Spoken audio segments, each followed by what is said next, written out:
Nevada, June. The sun blazed mercilessly. Desert heat rose from the ground, warping even the straight horizon lines in the distance. On the main runway of Silver Field Air Force Base, rows of F-16s stood parked, their metal bodies searing under the relentless sunlight. Falcon Edge 2040 had begun. A simulated battle, but taken with the utmost seriousness, where U.S. and French Air Force units competed in the most advanced electronic warfare scenarios. Amid the roar of engines and the pungent scent of jet fuel, Clara Legrand, a 33-year-old radar engineer with neatly tied brown hair, walked down the concrete corridor, a heavy backpack sagging from one shoulder. She wore a faded flight jacket, rough canvas pants, and gray sneakers worn down at the heels. In her hands was an old Lenovo ThinkPad, covered in worn-out stickers. Inside it was what she believed to be the biggest breakthrough of her career: Phantom Lock, an AI algorithm designed to predict radar blind spots in real time. Clara took a deep breath and stepped up to the glass door leading into the command room, where officers coordinated tactics for the simulation.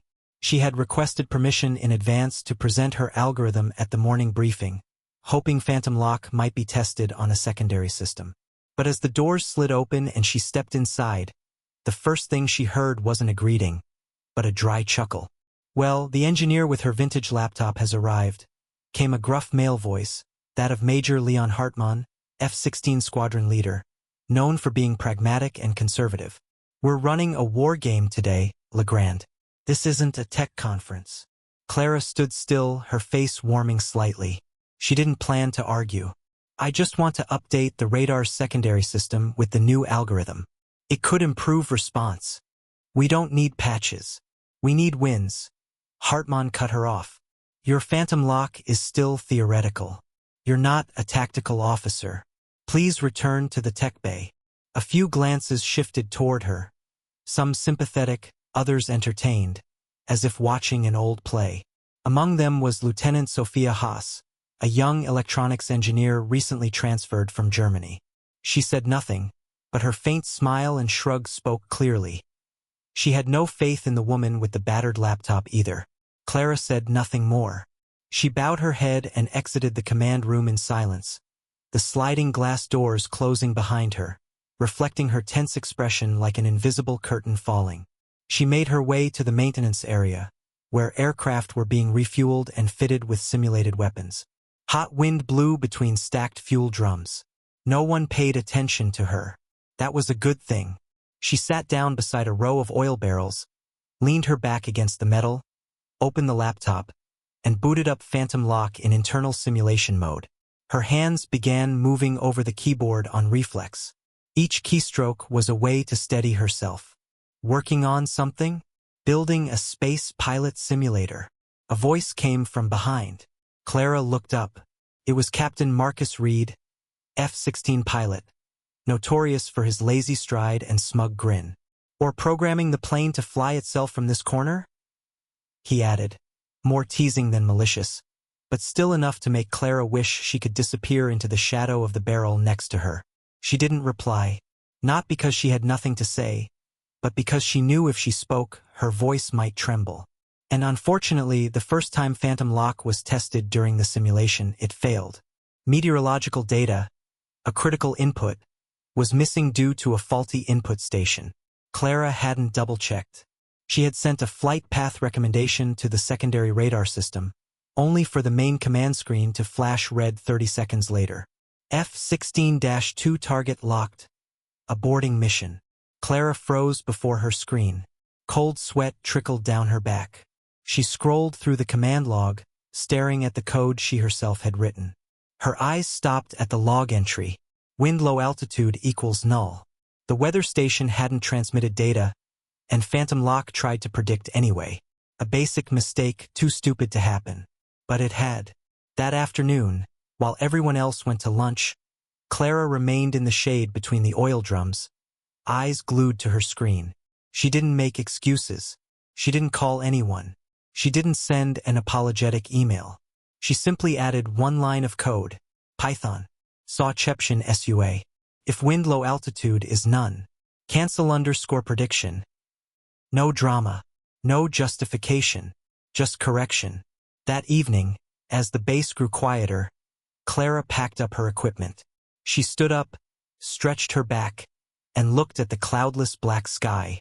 A Rafale fighter had just taken off for a training flight, its red and green lights blinking as it faded into the star-streaked darkness. Clara smiled. Not a smug or confident smile, just a quiet one, like someone smiling at something beautiful no one else notices. Her first day ended that way, with no triumphs, no supporters, no recognition. But amid the fuel drums and the wind, something had shifted. Not in how others saw her, but in how she saw herself. She wasn't perfect. She had made a mistake. But she stayed. And tomorrow she would try again. The next morning, the temperature had yet to peak, but the atmosphere at Silver Field Base was already taut like a steel wire. The main radar system had just undergone scheduled maintenance, and the entire tech team was racing to reconfigure modules on time. Clara Legrand arrived early. She didn't bring much, just her old laptop, a pair of headphones, and a cup of hot coffee from the vending machine, the bitter, cheap kind, but enough to keep her sharp. After yesterday's incident, her name no longer appeared on any task assignments. The data she submitted wasn't used. All information from Phantom Locke was blocked at the first filter layer, under the control of Lieutenant Sophia Haas. Clara knew this, and she understood why. In everyone's eyes, she had burned her chance with a rookie mistake. But instead of rebelling or making excuses, she chose a different path. Quiet repair. She found a spot in the corner of the storage hangar, far from the operational center. Plugged in her machine, booted it up, and launched the algorithm. Phantom Locke now had its first patch. Instead of assuming a perfect world, it had learned to ask questions when data was incomplete. Clara called it dual state mode. If a signal was unclear, the algorithm would offer 2 or 3 possible outcomes instead of a single conclusion. She reran the simulation from the day before, this time with proper meteorological conditions. The result appeared in just 8.7 seconds. Phantom Locke flagged 3 potential blind spots, one of which matched exactly where F-16-2 had been target locked. She stared at the screen, a chill running down her spine. If only the algorithm had worked like this yesterday. A footstep cut through her thoughts. Sophia Haas. She stood a few meters away, holding a folder, her eyes glancing briefly at Clara's laptop. "Still haven't given up?" Sophia asked, not outright mocking but unmistakably cold. Clara didn't look up. "I'm just doing what I need to do." Sophia gave a slight laugh. "So are we." She walked off, heels striking the concrete floor in even rhythm.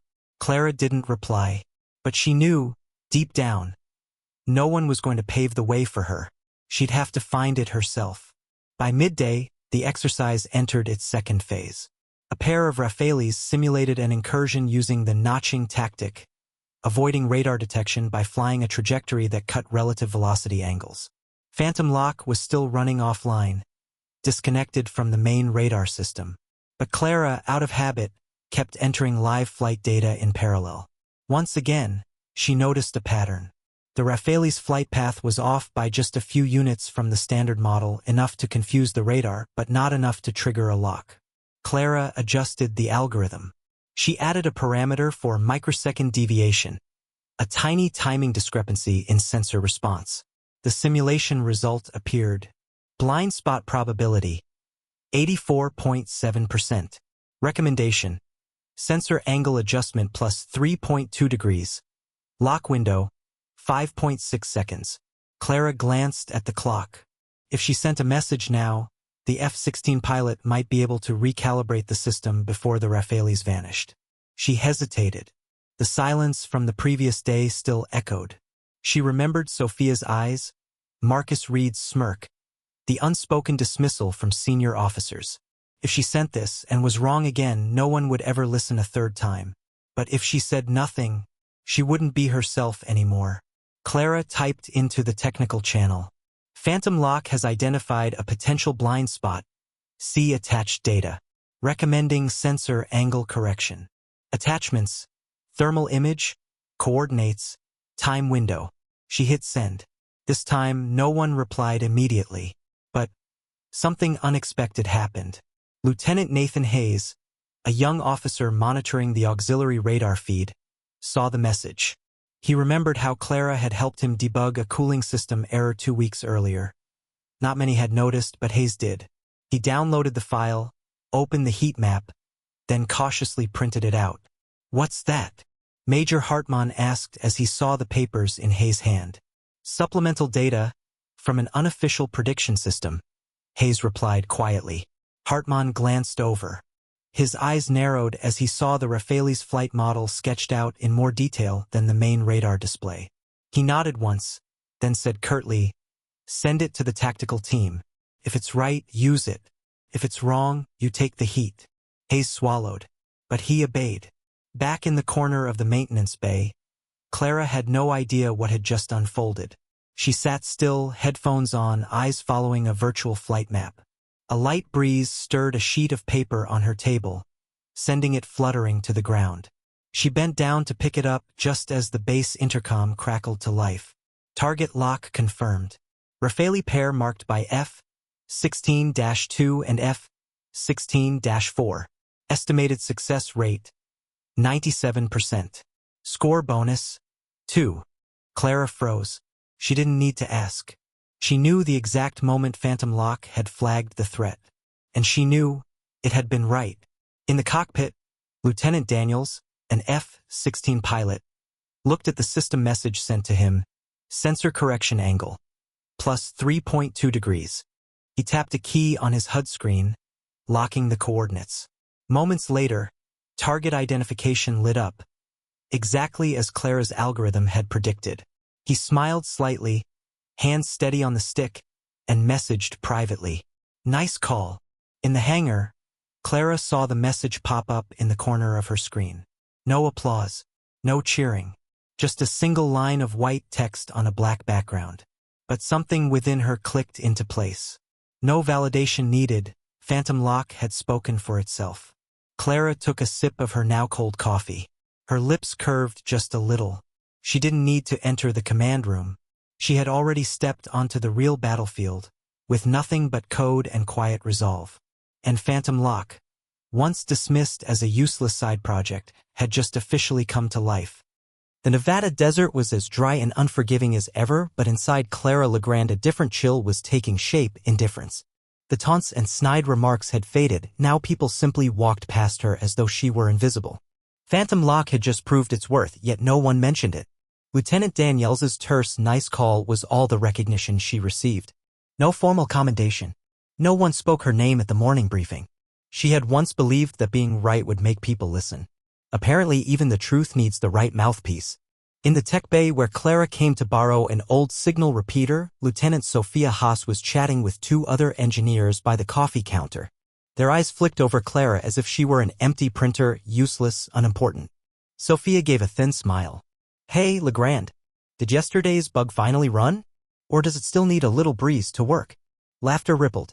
Clara didn't react. She simply lifted the patch cable from the supply box, nodded to the storekeeper, and turned away. But before she reached the door, she heard Sophia's voice again, lower, meant to be overheard. "You know, if you keep trying to prove you're brilliant without a hint of humility, one day no one will want to work with you." Strangely, the words made Clara stop, not out of anger, but because they were wrong.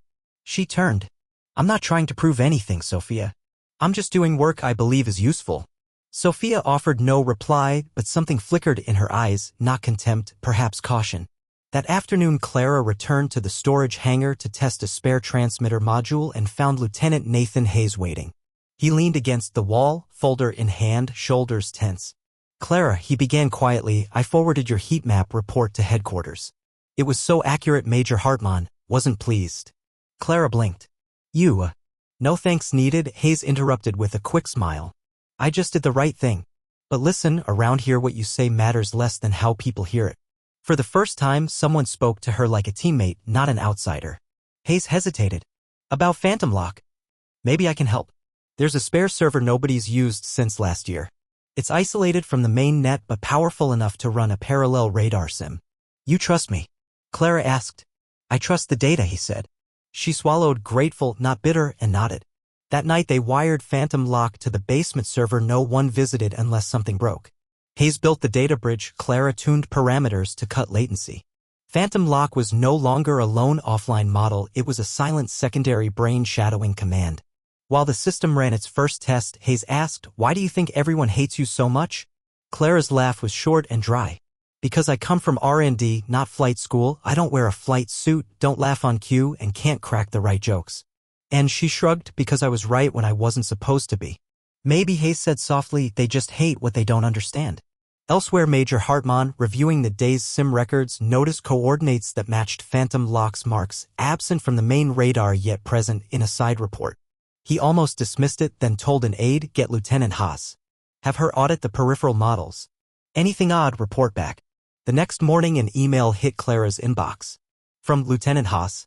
Subject, Phantom Lock, request for dual-state algorithm. "I'd like to review the model you're using. Looks worth a check." No apology.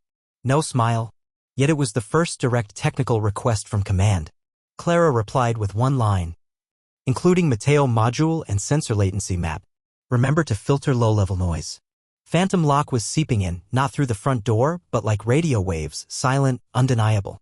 Clara, pushed outside the tactical circle, was drawing a new one, based not on rank, but on precision. Day 4, morning simulation. Nothing special at first. F-16 flights launched on time, French Rafales repeated their usual notching tactic. On the third sortie the pattern shifted, the Rafales switched to terrain masking, hugging Nevada's ridges to hide from radar. The base's main scope lagged. Blips shimmered and vanished like ghosts, F-16 pilots radioed in confusion. Voices on the net sounded stretched to breaking. In the basement, Phantom Lock behaved differently. Overnight Clara had bolted on a high-resolution terrain layer. Every ridge and bowl was tagged suspect if it matched French ingress corridors. Standing coffee cold in hand, she watched heat maps bloom over satellite imagery. In 8.3 seconds, Phantom Lock flagged 3 terrain-masked points and predicted Rafale appearance times to the second. She had learned from day 2, being right meant nothing if you were late. Clara posted to the low-level tech channel she shared with Hayes, attached the terrain map, timing, and radar tilt command. Possible low terrain intrusion. Phantom Lock confirms 92.6%. Suggest lowering radar scan 4 degrees. 40 seconds later an F-16 pilot confirmed a visual on the predicted spot via IR sight. The mock strike was foiled. Clara exhaled, hands trembling. For hours without food, but fatigue vanished, Phantom Lock was becoming impossible to ignore. The sting. That afternoon's tech briefing cut her out entirely. On the big screen, Lieutenant Haas presented a terrain analysis model, Clara's old Phantom Lock build, speaking as though she'd created it. A caption read, "Model developed by technical team with data support from Engineer Legrand." A slap in 4 words. After the meeting, Clara confronted Sophia. "You took my algorithm." Sophia's smile was thin. "I requested data from Hayes." "Ask him." Hayes, passing in the hallway, flinched at Clara's gaze. "I shared a sample model. I didn't think she'd present it as her own." "You didn't think?" Clara echoed, voice trembling with disappointment rather than anger. Hayes lowered his head. "I'm sorry." Back at the server door, Clara found her access revoked. Access suspended, contact Chief Engineer Mira Patel. On the phone, Patel's tone was flat. "I can't allow an uncertified system to piggyback the main radar. If you want approval, file a report. Your privileges remain suspended." The line went dead. The locked door accused her in silence. Night on the roof. Clara didn't return to the hangar. She climbed the dorm roof with her laptop, a bottle of water, and a USB backup of Phantom Lock. Desert night air was cold and dry, idle jets rested on the dark runway below. Stolen credit, lost ally, revoked access, her creation strangled by a system that refused it life. For the first time in 4 days, Clara considered quitting, not out of defeat, but exhaustion. A soft footstep interrupted. A tall man emerged from the shadows, simple jacket, no insignia, but his sure gait spoke of the military. "Clara Legrand?" The voice was deep yet gentle. "Who are you?" "Nicholas Dubois. Tactical advisor on the Rafale side. I saw your terrain report, it cost us 2 mock Rafales today. You're here to blame me?" He shook his head. "No. I came because I recognized the signature. Yours was the only system that saw where we hid. The American radar didn't." He sat beside her, silence stretching. "They don't like you, do they?" Clara's laugh came out short and brittle. "No. They like people who sit still and nod. And you don't." "No." Nicholas nodded as someone long familiar with life on the margins. "I used to be you. Then I realized, no one opens the door for you. You have to push it or break it. If I break it, Clara asked, what's left to lose? The one thing you can't lose, he said, tilting his head, is yourself. Wind swept across the rooftop, carrying dust and metal tang. Clara plugged in the USB, booted Phantom Lock offline. No radar, no server, just mock data, one seat, and a will that refused to sync. Phantom Lock version 4.8, offline mode activated. Ready for target modeling. She typed the first command, her eyes lit again. Tomorrow the system might block her everywhere. But the sky was still hers. And with a single correct lock, she would show them she could shape the battlefield without ever setting foot in command. Dawn on day 5 didn't bring golden sunlight, but a pale, dust-stained gray. No one seemed to notice, but Clara Legrand saw the difference clearly as she sat in Maintenance Bay 2, her laptop glowing between silver-painted equipment cases and coiled, unopened cables. A new day of the Falcon Edge exercise had begun, and for Clara it would be unlike any before. No more system access. No more backup server. No public allies. But Phantom Lock remained, now running in fully independent mode. Every bit of data had to be entered manually. Clara sat cross-legged on the floor, typing in flight coordinates by hand, drawing from public briefings, basic radar logs, and memory. Phantom Lock was no longer just a support system. Today, it was her own personal battle station. Meanwhile, in the main command room, the Rafales launched a bold incursion. Instead of approaching in small groups like previous days, they split into 3 formations, each using a different masking tactic, speed, terrain, and signal jamming. The central radar overloaded. Red alerts lit up simultaneously across 3 screens. A coordinating officer shouted, "We've lost track of Rafale 3 and 4. Major Hartmann gritted his teeth. Increase low-level sweep frequency. Redirect sensors to the northwest. Pull auxiliary satellite feed." Orders flew too slowly for what was unfolding outside. Then, over the technical channel, came a strange, unfamiliar voice. Layered geometry signal detected interference at 14.12 degrees south, 620 feet estimated operational window under 9 seconds. Requesting verification. Everyone paused. Hartmann snapped his head around. Who sent that command? A technician stammered. No authenticated ID. Just an old encryption signature, looks like a localized version of Phantom Lock. Hayes, at the backup station, looked up. His eyes widened. It's her. In Maintenance Bay 2, Clara stared at the screen. 3 flight paths intersected like a 3-bladed star. The model predicted a convergence point where 2 Rafales could simultaneously hide behind a protruding terrain feature. But only for 8.6 seconds. After that, signal echo interference would blind the radar. She needed just one person to trust her and act. She opened a private comm window, inputting an old link from a previous test run. She typed, "Lieutenant Daniels, this is Legrand. No explanation needed. Shift sensor to 14.12 degrees, 620 feet, send confirmation if low-frequency signal appears." A minute passed. No reply. Phantom Lock began counting down.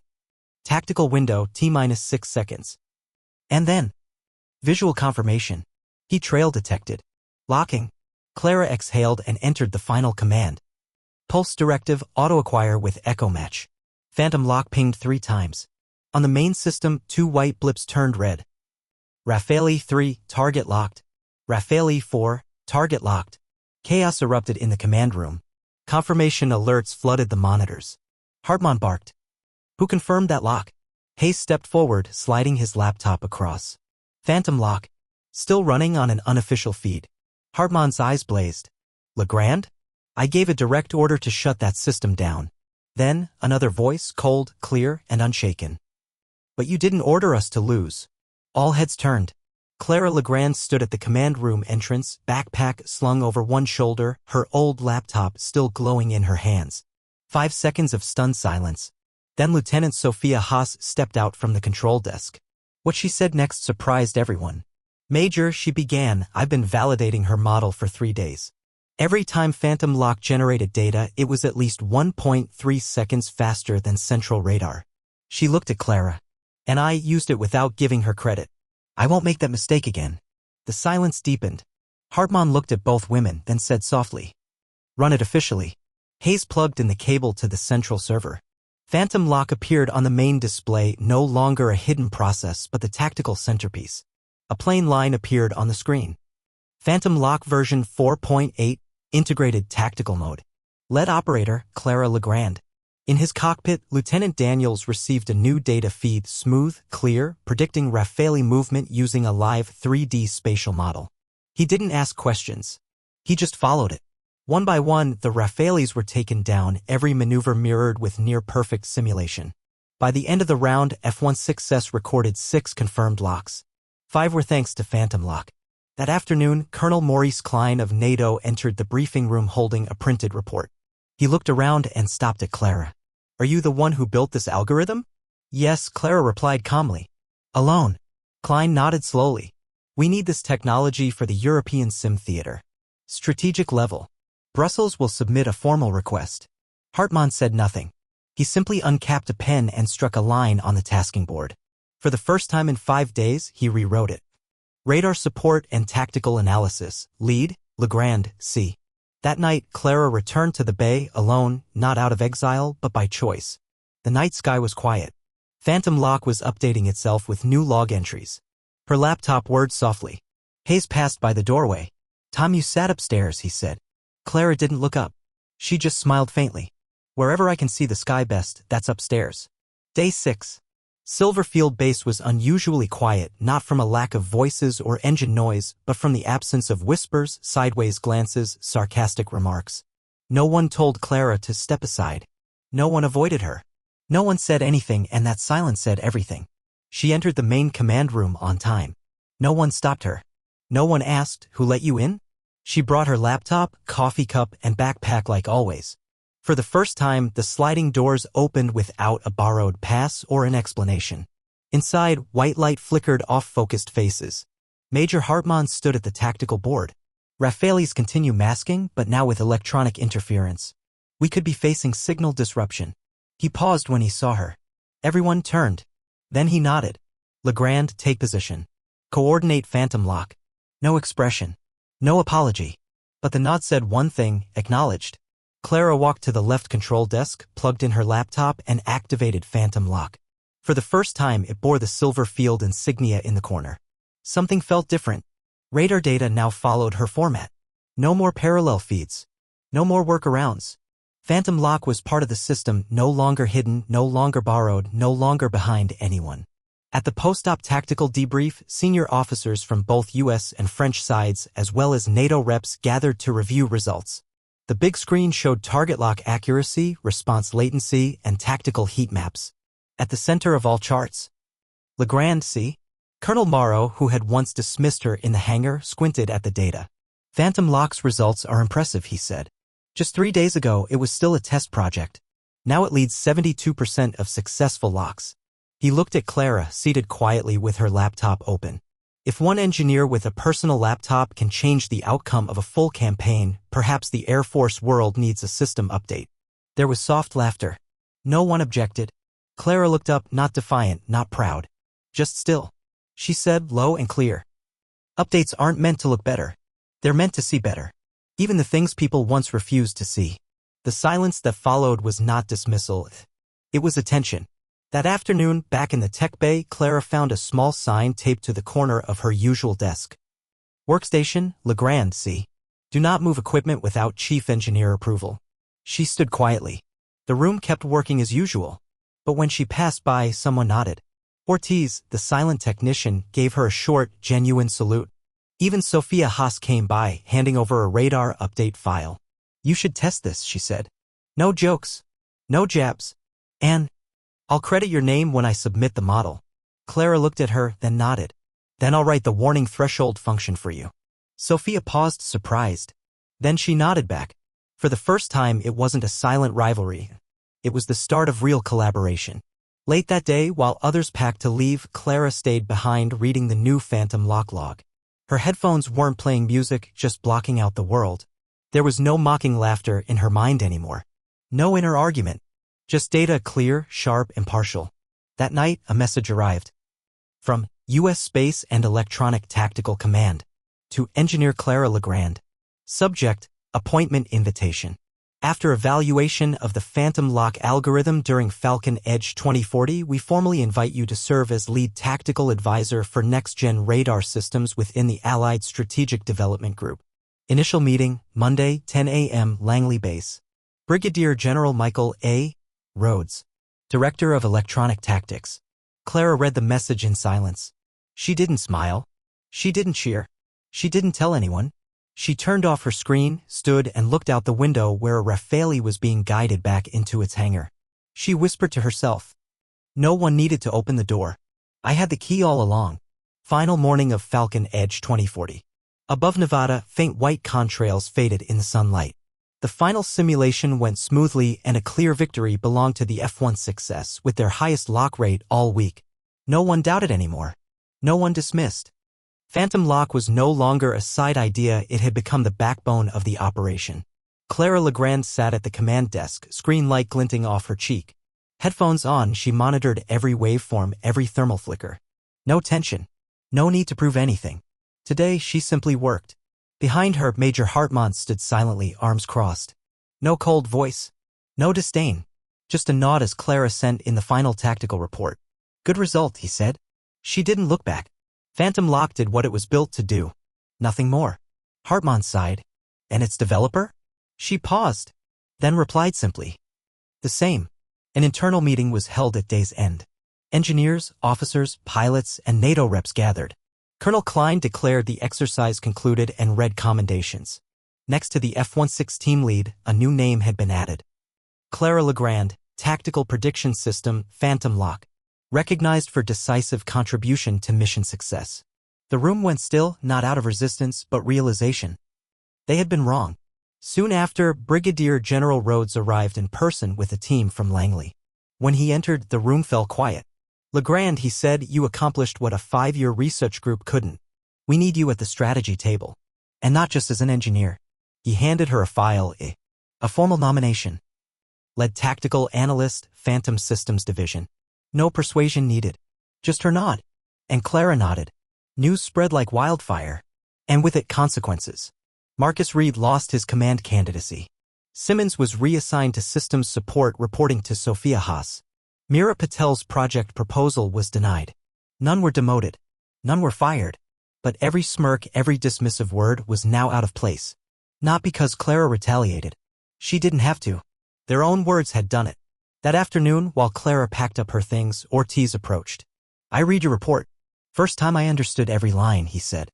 Not because it was easy, because it was right. Thank you. Clara smiled. No words needed. She slung her backpack and walked toward the hangar. The sun was harsh outside. A Rafale lifted off one last time, fuselage gleaming in the light.